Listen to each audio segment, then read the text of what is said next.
Hello বন্ধুরা, welcome back my channel RJB family. আশা করি তোমরা সবাই মোটামুটি ভালোই আছো। আমরাও তোমাদের আশীর্বাদ ভালোবাসা অনেক ভালোবাসি।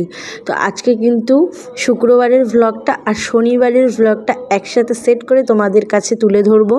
কেউ কিছু মনে করো না। আসলে না আমার না সত্যি কথা বলতে আমি না কখন ভিডিওটা করব এই কথা ভেবে ভেবে না ভ্লগটা তৈরি করা হয় না, যার জন্য আমার প্রথমটাও শুরু করা হয় না, শেষটাও শেষ করা হয় না। তো যাই হোক, যতটুকু পারছি তোমাদের সাথে তুলে ধরছি। এটাই বলবো যে যারা নতুন দেখছো অবশ্যই চ্যানেলটিকে সাবস্ক্রাইব করে দেখো, আর যারা অবশ্যই আমার সাবস্ক্রাইবার তারা অবশ্যই ভালো লাগলে একটা লাইক করে দিয়ে যেও। ভালো হোক মন্দ হোক তোমরা অবশ্যই কমেন্টস করবে, এতটুকুই আমার তোমাদের কাছে চাওয়া। তো যাই হোক, এটা শুক্রবারের দিন দুপুরবেলা রান্নাবাড়া সম্পূর্ণ কিছু কমপ্লিট করে চলে এসেছি। এই যে তোমার বাইরে তোষকটা মেলে দিয়েছিলাম, তো সেটা হচ্ছে বাইরে থেকে এনে পরিষ্কার করে গোছগাছ করে রাখছি। আর পাশের রুমে মামাম কিন্তু ঘুমোচ্ছে। সত্যি কথা বলতে মামাম যতক্ষণ না ঘুমোয় ততক্ষণ আমার কোনো কাজ কমপ্লিট হয় না। ও ঘুমোবে তখন আমি সম্পূর্ণ কাজ কমপ্লিট করতে পারি। আর তোমরা হয়তো প্রায়ই শুনতে পাও যে এডিট করার সময় ভয়েস রেকর্ডেও মামাম বলে, হ্যাঁ কি করব বলো, সবসময় জাগনা থাকে। এবার যখন হয়তো ঘুমোয় তখন আমি না একদম ভ্লগটা যে এডিট করে তোমাদের সামনে তুলে ধরে রেখে দেবো সেটাও আমার করা হয় না। কাজের তালের মধ্যে একদম মাথা থেকে বেরিয়ে যায়। তো যাই হোক, যতটা পারছি তোমাদের সাথে তুলে ধরছি। এতটুকুই বলবো, সবাই অবশ্যই ব্লগগুলো দেখো, অবশ্যই ভালো লাগবে। এত কিছু করে সব কিছু সামলে তোমাদের সামনে ভ্লগগুলো রেডি করে তোমাদের কাছে তুলে ধরি একমাত্র তোমাদের জন্য, যাতে তোমরা আমাকে অনেক অনেক ভালোবাসা দাও, অনেক অনেক সাপোর্ট করো, এতটুকুর জন্যই। তোমাদের কাছে আজকেই আমি ভ্লগটা আজকে এডিট করে আজকেই তোমাদের কাছে ছাড়ছি। আর সবাইকে জানাই দোল পূর্ণিমার অনেক অনেক শুভেচ্ছা। সবাই হোলিটা অনেক অনেক এনজয় করো, অনেক ভালোভাবে সেলিব্রেট করো। আর আরজবি ফ্যামিলিতে কি কি হচ্ছে না হচ্ছে সেটা তো অবশ্যই তোমাদের সাথে আমি তুলে ধরবই। হ্যাঁ, একটু দেরি হলেও অবশ্যই আমি তুলে ধরবো ঠিকই। তোমাদের কাছে না তুলে ধরবো তো কার কাছেই তুলে ধরবো, তাই না? তোমরা আমার সদস্য, আমার ফ্যামিলি, তোমাদেরকে ছাড়া আমি অসম্পূর্ণ। তো যাই হোক, দেখতেই পাচ্ছ ওদিকে মামাম ঘুমোচ্ছে। ফটাফট করে যে ঘর ঝাড় দিয়ে পরিষ্কার করে রেডি করে রাখছি, আর রান্না টান্না সম্পূর্ণ কমপ্লিট করে রাখছে। ঘড়িতে কিন্তু অনেকটাই বেজে গেছে। মামাম যদি ঘুমোয় দুপুরবেলা তাহলেই আমি সঙ্গে সঙ্গে সব কাজ কমপ্লিট করে স্নান টান করে পুজো টুজো দিয়ে একদম রেডি হয়ে যায়, যাতে পরে কাজ করতে গিয়ে আর কোনো যাতে অসুবিধা না হয়। তো যতটুকু ও ঘুমায় ততটুকুর মধ্যেই আমি কমপ্লিট করে নিই। তারপরে যাই হোক, এদিকে ঘর দর পরিষ্কার টরিষ্কার করে এই যে দেখো স্নান টান করে আগে চলে এলাম হেয়ারটা ড্রাই করে নিতে, কারণ ও যখন তখনই ঘুম থেকে উঠে যেতে পারে আগে।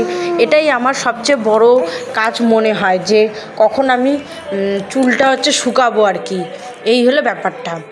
তো এই যে চুলটা দেখতেই পাচ্ছ, এদিকে আমি শুকোচ্ছি, কারণ শুকিয়ে নিয়ে ফটাফট করে সিঁদুর টিঁদুর দিয়ে তারপরে আমি ঠাকুরগুলো দিয়ে নেব। হয়তো এটা করতে করতেই মামাম ঘুম থেকে উঠেই যেতে পারে। কি বলবো, কোনো কাজ ঠিকমতোভাবে করতে পারি না, শান্তিভাবে করতে পারি না। আর সত্যি কথা বলতে কোনোদিনও তোমাদের সামনে আমাদের খাওয়া দাওয়াটা তুলে ধরি না, কারণ এমন পরিস্থিতির চাপে খাওয়া দাওয়া করি আমরা, বিশ্বাস করতে পারবা না। আর রোজ দিন কী করছি না করছি সবই তো তোমাদের সাথে আমি শেয়ার করি, কোনোটা যে শেয়ার করি না এমনটা না। আর খাওয়া দাওয়াটা এমন পরিস্থিতির চাপে খাই। মাম্মাম না তোমাদের দাদার কোলে এমনভাবে বসে থাকে, তোমাদের দাদাকে খেতেও দেয় না। আর আমি তো ফটাফট করে খেয়ে উঠে পড়ি ঠিকই, কিন্তু তোমাদের দাদা আর খেয়ে উঠতে পারে না। মাম্মাম খাওয়ার থালাতে এত ঝামেলা করে, কোনো দিন না দিলে তোমরা বিশ্বাস করবে না, এরকম একটা পরিস্থিতি হয়ে যায়। তো কোনো দিনও সমাজের সাথে তুলে ধরি না। এবার আমরা বাবা মা, আমাদেরকে তো এতটুকু কষ্টটা সহ্য করতেই হবে। কি করব, এখানে দেখার মানুষ নেই। আর ওকে তো মনে করো যে কোথাও রেখে খেতেও পারি না। আবার এবার যদি ও ঘুমোয় হয়তো উঠে পড়লো, ওই সময় আমরা খেতে বসেছি। যাই হোক, ওইভাবেই কোনোভাবে ম্যানেজ করে সব কিছু চেষ্টা করি যাতে সব কিছু ভালোভাবেই দিনগুলো পেরে যায়, এটাই আর কি। যাই হোক, ও এখন ছোট আছে, এখন তো এসব করবেই, বড় হলে তো এগুলোই আমরা মিস করব, তাই না?